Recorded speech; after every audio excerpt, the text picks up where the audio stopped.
Hello, my name is Kire Elsasser. I am a student at South Piedmont Community College, and today I will be speaking with you all about why I believe capital punishment is unconstitutional and should be abolished.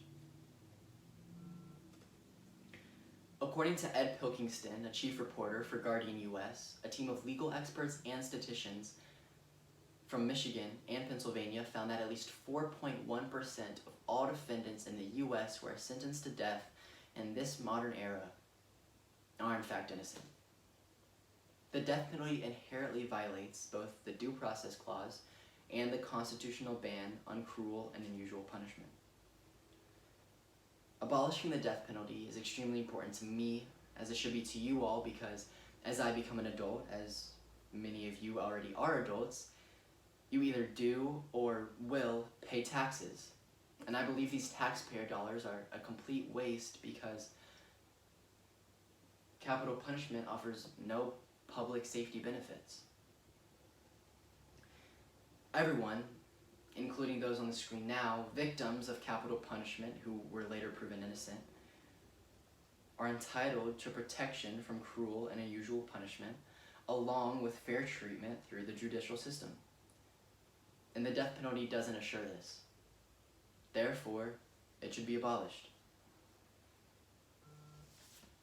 First, I would like to speak with you all about why capital punishment is unconstitutional. Capital punishment violates the 8th Amendment, along with the Due Process Clause in the 5th and the 14th Amendments of the United States Constitution. Of all the Western industrialized nations, the United States is the only one which still carries out the death penalty today. All these other Western industrialized nations had the right idea because the death penalty violates the constitutional guarantee of equal protection under the law. Poverty is one of the most common traits in those put on death row, and over 90% of all capital defendants rely on a free attorney provided by the state.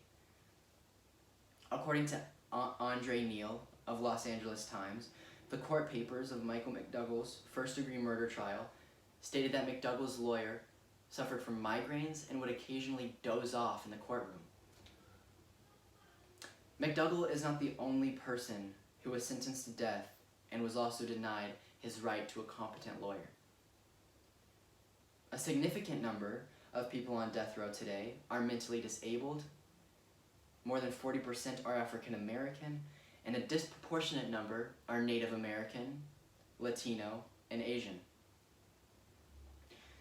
The biggest point I would like you to take home with you today is that capital punishment is irreversible. If any new evidence were to come up suggesting the innocence of a person who was executed by capital punishment, said evidence would be irrelevant, and death is irreversible.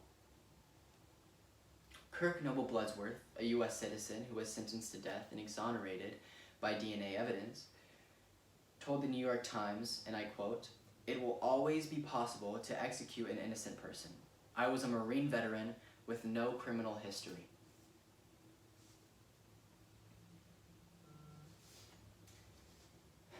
Now that I've spoken to you all about why capital punishment is unconstitutional, I would like to suggest a solution to this problem.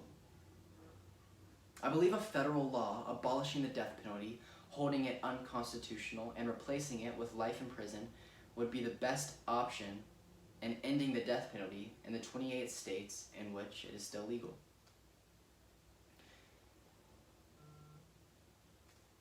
According to Kelly Phillips Erb, a journalist for Forbes, in 2010, a Duke University study found that taxpayers in North Carolina alone could save $11 million a year by substituting the death penalty for life in prison with no chance of parole. In Colorado, a state which capital punishment has been abolished, taxpayers pay approximately $3.35 million left for a life without parole trial.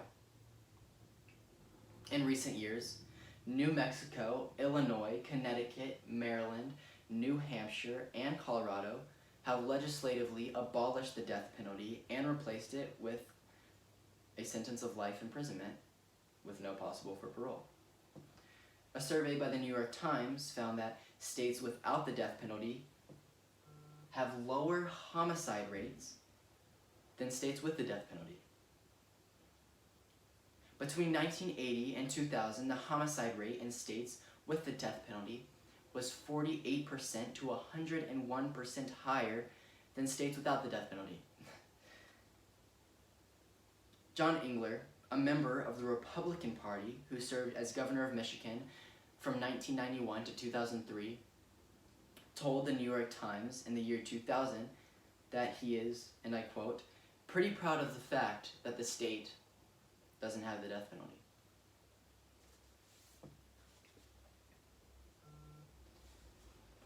Now that I have suggested a solution to this problem, I would like to show you what the country would look like if the death penalty was abolished and what it would look like if it was continued to be done in the U.S. First, how would the U.S. change if capital punishment was abolished? And what would happen if it was not? States with a high number of annual death penalty cases, such as Texas, would save millions of dollars that could then be spent on legal costs and long-running appeals that would actually deter violent crimes. If the death penalty is not completely abolished soon, hundreds of people will be put to death over the next 20 years. In Texas alone, more than 70% of them being people of color, and with many of them possibly being innocent. The death penalty has made the United States inherently more violent, causing more death in the country. With it abolished, the U.S. would be one step closer to assuring everyone equal protection under the law. Now, I would like to review. Hopefully, we can all now see the issue with capital punishment and how abolishing it would save thousands of lives. I encourage you all to take what I've said into consideration while still forming your own opinion on the subject. And I challenge you to take action and speak up for what you believe so that people may have a chance to live. I personally have been against the death penalty my entire life and will continue to voice my opinion on this topic so that others may join me in pushing for the abolition of capital punishment. Any one of you is just as likely to be given the same fate as a man named Johnny Frank Garrett, who was wrongfully convicted and executed by the state of Texas. Thank you for your time.